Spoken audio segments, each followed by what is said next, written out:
Hi guys, this is Abi from Gokche Design.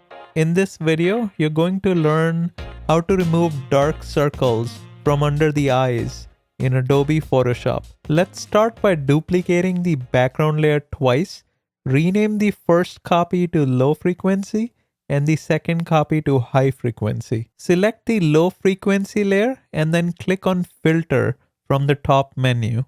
Choose Gaussian Blur from the Blur dropdown. Now drag the radius slider to the right until you stop seeing the skin texture.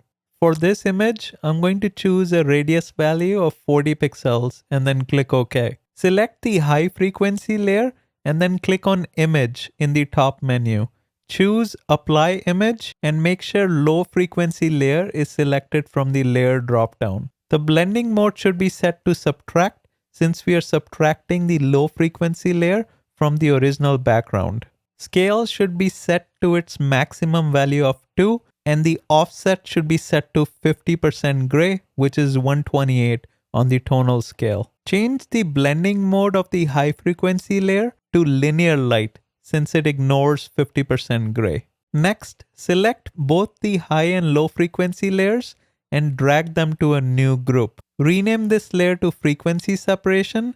Now create copies of the high and low frequency layers. Use the Alt or Option key and click right below the copy layer to clip them to the original layers. This will ensure that we don't have to modify the original layers. The blending mode for the copy layers should be set to normal. Select the low frequency copy layer and now choose the Mixer Brush tool from the toolbar. In the Options bar, Load the brush should be unselected, Clean the brush should be selected, and 20% should be set for wet and load, and 10% should be set for mix and flow. Now slowly paint over the dark circle from the outside in. Since we are working on the low frequency copy, it should only affect the coloring of the skin and not the texture or the wrinkles. Select the high frequency copy layer and choose the Lasso tool from the toolbar. The feather value in the options bar should be set to 30 pixels. Now draw a lasso selection around the dark circle. Now click on Filter in the top menu and choose Gaussian Blur from the Blur dropdown. Pick a small radius value of around 3 pixels and then click OK. This will help us blur out the imperfections on the skin a bit without affecting the skin color.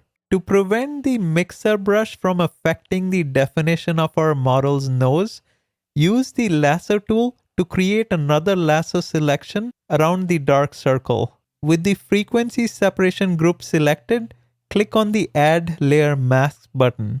This should prevent the frequency separation changes from affecting the nose. Next, hold the Command Option Shift and press E to create a stamped copy of all visible layers. From the New Adjustment Layer menu, click on Curves. Bring the Curves line up a bit and rename this layer to Dodge. Use the Control or Command I shortcut to invert the layer mask. Bring in one more Curves adjustment layer and this time bring the Curves line down a bit. Rename this layer to Burn and use the Control or Command I shortcut to invert the layer mask. With the layer mask of the Dodge layer selected, use the brush tool from the toolbar and make sure the foreground color is set to white and the flow value is set to 5%. Now slowly paint over the areas that you would like to lighten. Switch to the layer mask of the burn layer. Now slowly paint over the areas that you would like to darken. Hold Command Option Shift and press E to create another stamped copy of all visible layers. Rename this layer to Smooth Skin. Right-click and convert to Smart Object so we can apply some filters. From the Filter menu, choose High Pass from the Other dropdown. Pick a radius value of 24 and then click OK. Go back to the Filter menu and this time choose Gaussian Blur from the Blur dropdown. Pick a radius value of 8 and then click OK. Use the Control or Command I shortcut to add the invert adjustment. Now change the blending mode of this layer to Vivid Light. Click on the Add Layer Mask button and use the Control or Command I shortcut to invert it. Use the brush tool from the toolbar and paint over the areas where you would like smooth skin. Next, create a brand new layer and rename it to Bright Eyes. Change the blend mode of this layer to Color Dodge. Now click on FX and choose Blending Options. Uncheck the Transparency Shapes layer, which is telling Photoshop to not use transparency as a boundary. With the foreground color set to white, use the brush tool to paint over the eyes where you would like to brighten it. Finally, let's look at the before and after images. Looks good to me. Make sure you like, subscribe, and turn on the notification bell. Until next time.